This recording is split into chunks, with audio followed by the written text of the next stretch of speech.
Some of those things were a bit hard words, but we needed to hear them. Now I'm going to quickly read a quote from Theodore Roosevelt. It's not the critic who counts, not the man who points out how the strong man stumbles, or where the doer of deeds could have done them better. The credit belongs to the man who's actually in the arena, whose face is marred by dust and sweat and blood, who strives valiantly, who errs and comes up short again and again, because there is not effort without error and shortcomings. But who does? Who spends himself in a worthy cause, who at best knows in the end the triumph of high achievement, and who at worst, if he fails, at least fails while daring greatly. So that is his place, shall never be with those cold and timid souls who know neither victory or defeat. Ladies and gentlemen, you're all in the ring when you're here today. Every single one of you. But tell me, is the boxer's first time in the ring when it's time to fight? Make sure when you go home that you don't just leave it at this, that you keep going, that you spread the word to people who need to hear it, because I guarantee this is not all of the gun owners in America here today. This is not all the gun owners in Oregon here today, and we can get them here if we keep going. Now, ladies and gentlemen, what we've got next is we've got another one of Washington's 3%ers. His name is Anthony Bosworth, and he's a member of the Washington 3%.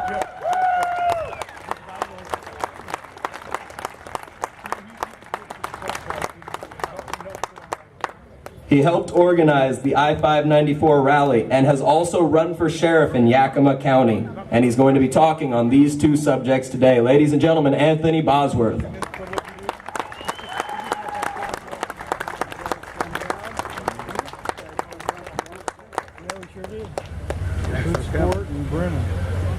We're going to take a little break here real quick, and I'm going to call up one of your own. Mary? More guys get involved. She's one of your county commissioners.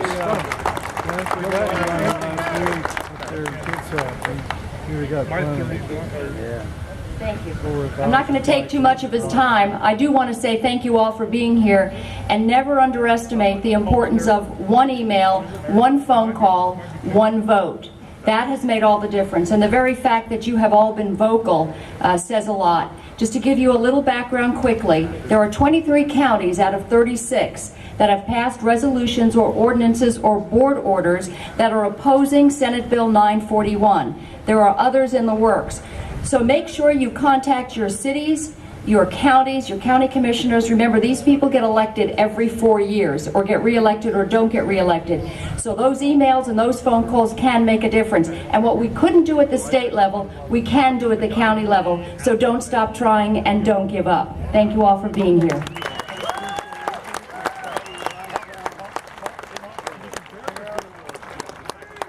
Oregon, it is very important that your people be involved.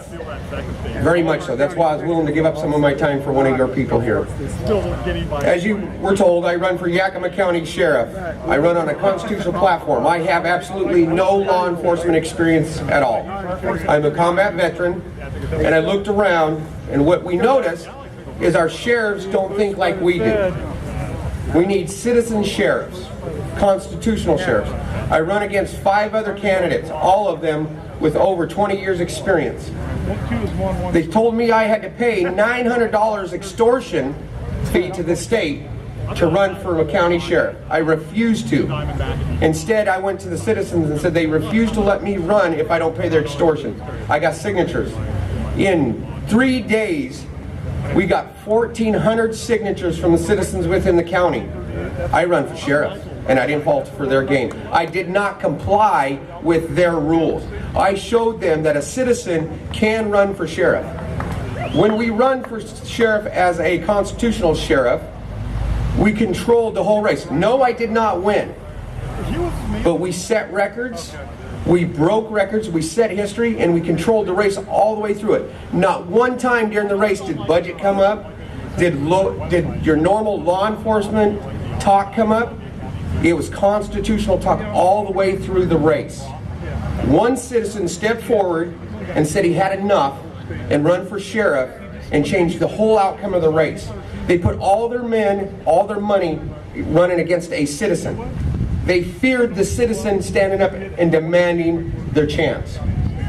That being said, the most important official in your county, the most powerful official in your county is your sheriff. There is not a government agency that can do business within your county. Why?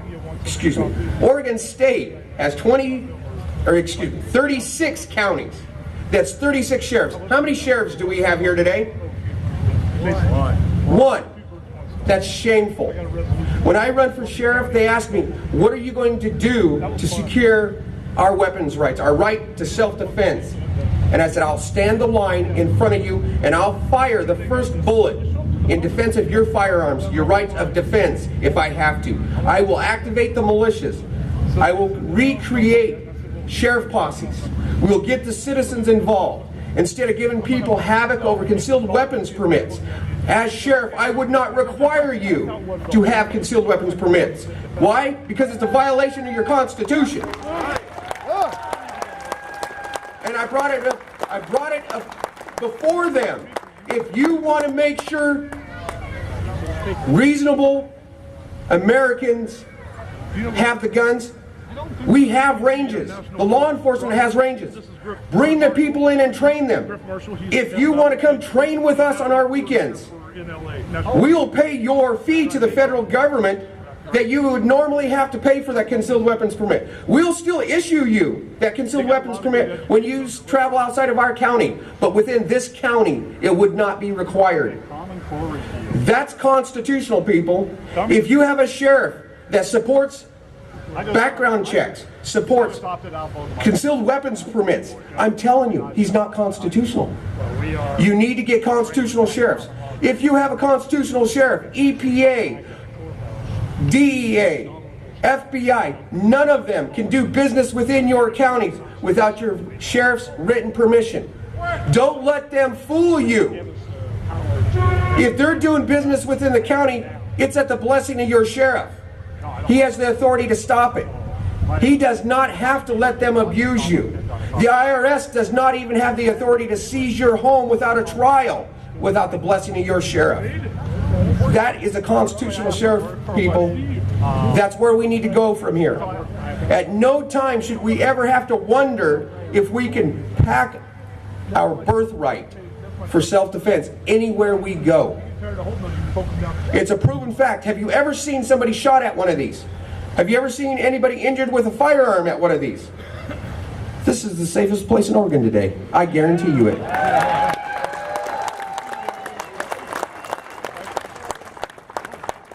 When we pulled the rally December 13th in Olympia, we worked with our state patrol. But let's back up a little bit. When we told them we were coming, and we were coming armed, and people, we came locked and loaded. We played no games. We told them we were coming. We were going to be peaceful, but we were not going to be moved. They locked us out of our capital. They put up barricades. When we met them at the barricades, we told them, you've got two choices. Move the barricades now, or wait until the people get here, and we're going to move them. This is our capital. It's our property, and we're going to take it. We did. They moved the barricades, and they let us in. They give us no more grief.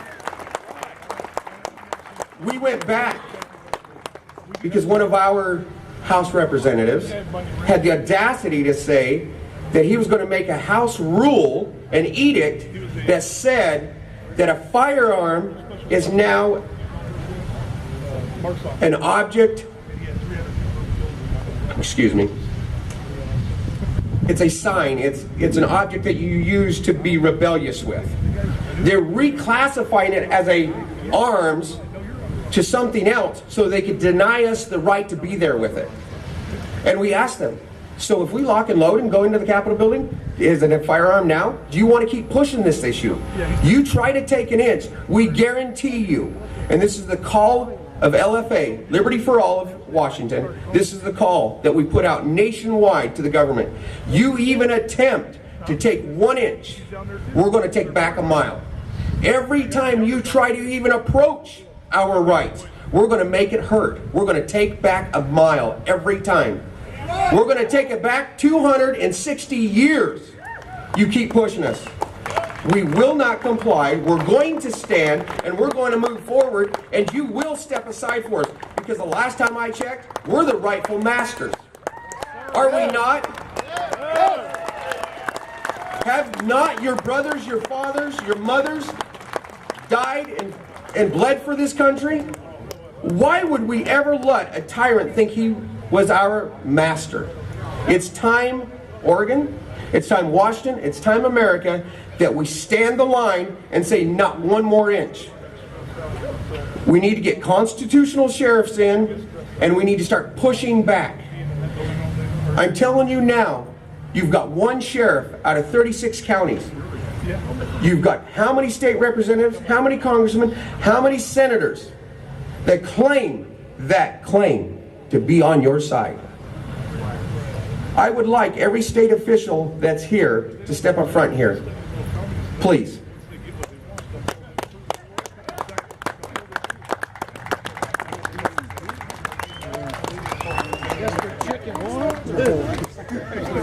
There we go, everyone. That's mine. Every elected official.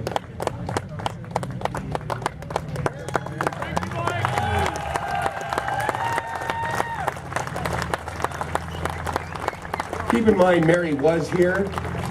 Oh, she's way back there. I'll wait for you.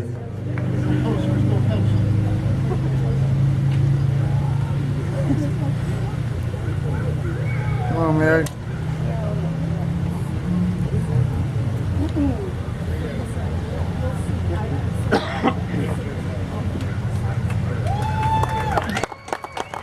These are your state officials that are on your side.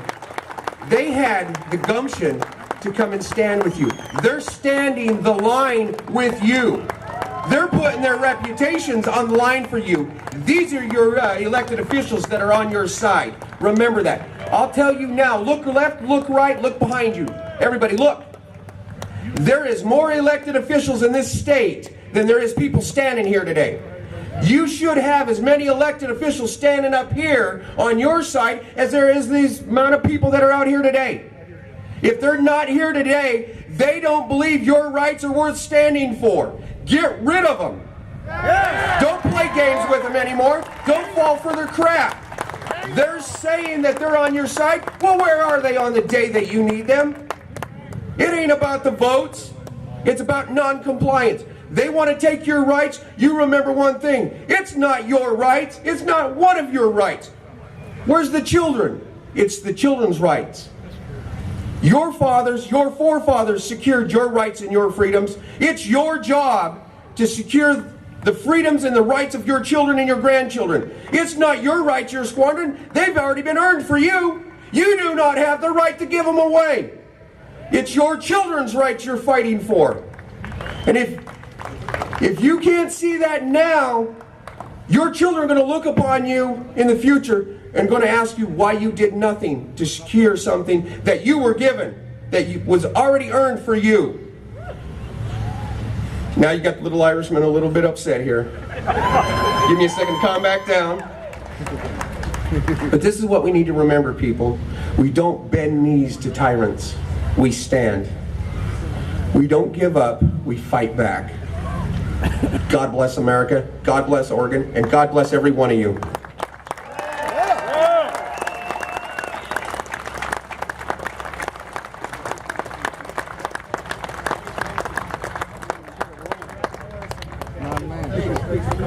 There we go.